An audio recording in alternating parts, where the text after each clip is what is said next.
Today's video, we're going to be talking about lash lengths and how to offer your clients the best lengths for them.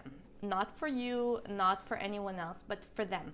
How to determine what length you should use on a client that has really short lashes or on a client that has medium lashes.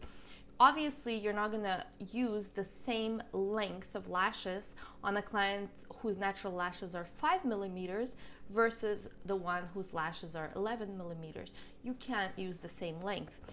So it's really important. The first thing that I want you guys to think about is to determine and evaluate what the client's expectations are. Have them show you pictures. If they've never had lashes before, explain to them the importance of making sure that their lashes stay really healthy and that extensions don't break their lashes. Because obviously if we go too heavy or too long, the natural integrity of their lashes could be compromised. So what we like to do is on all our tweezers, we have this little ruler on the bottom, on the bottom of the tweezer, and it goes from 0 to 15 millimeters. So that's a really good way of like actually quickly measuring the client's lashes and explaining to them, okay, here's the length of your lashes, and what we could do is maximum go up 3 millimeters from the length of your natural lashes. So for example, if their lashes are 7 millimeters, this is an example, you could, the maximum length you should be using is 10 millimeters on them. If their natural lashes are 11 millimeters, you could go longer, you could do 14. So typically the rule of thumb is 3 millimeters longer than their longest natural lash. So that's extremely important to remember. A lot of clients will tell you, oh, but I want longer. My previous lash artist did longer. So it's really important to actually explain to them that sometimes it's not the actual length of the lashes, but it is the technique that was used that made them look really full and longer. So you can use, you can actually use the metaphor of flowers. So if you put flowers in a vase and you don't cut the stem, they look much more sparse. Like in the vase, they'll look sparser. Like there's going to be much more space in between the stems, and so they're going to look less full.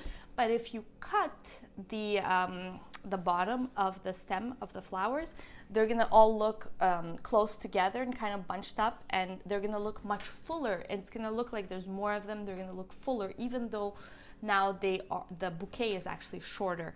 So it's kind of like a metaphor, and you can explain that to your clients the same way when you're applying lash extensions. Sometimes if what they want is a really full look, length is not necessarily the way to go. Sometimes what you could do is just give them a little bit of a shorter but fuller look. So that can be accomplished by using larger fans. So by larger, I mean like you can use, instead of a classic, you could do a 3D, a 4D, or like even a 6D. Or you could also use, the next way would be by using another curl that would be curlier. So let's say, I always have trouble saying a curl that is curlier. It's a tongue twister. So if you use like a B curl, for example, normally, you can go for a C curl or even a D curl or a CC curl, anything that is a little bit more curly than the previous curl that the client was used to using. And so what's going to happen is that the curl is going to be more curly, and it's going to give the illusion, the tighter curl is going to give the illusion that they have longer lashes, because they're just going to kind of look fuller. So yeah, so basically that would be really, really good, and it's a good way of giving the client a nice lift. And clients typically really, really like it, but just be careful, don't overdo it. If the client is used to a B curl, don't automatically graduate them to a D curl. It might be a little bit too extreme of a change for them. Sometimes it's better to go in steps. So if they like a B curl, normally you can go to a C curl, or you can play around, and from a C curl you can go to like a CC curl. So yeah, so that would be the best way of doing this.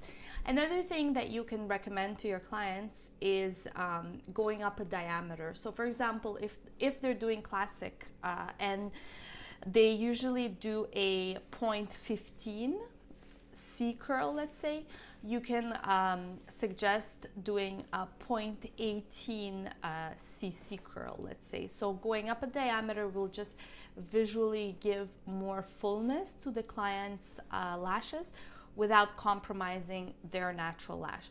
So as you can see, there's lots of ways of playing around, but the length should not be longer than 3 millimeters from their natural lash.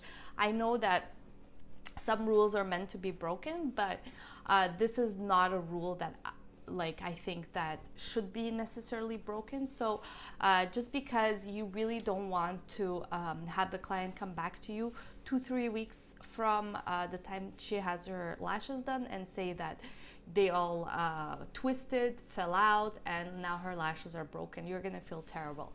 So it's much better to just play around with the diameter, the curl, or the actual thickness of the lashes. Give them more volume that way, and that's going to be much more a little bit more safe.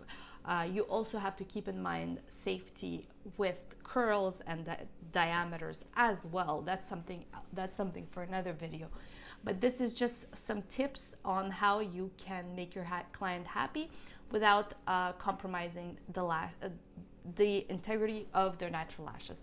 So hopefully you guys like this video. Thank you so much for watching. We'll see you guys in the next video.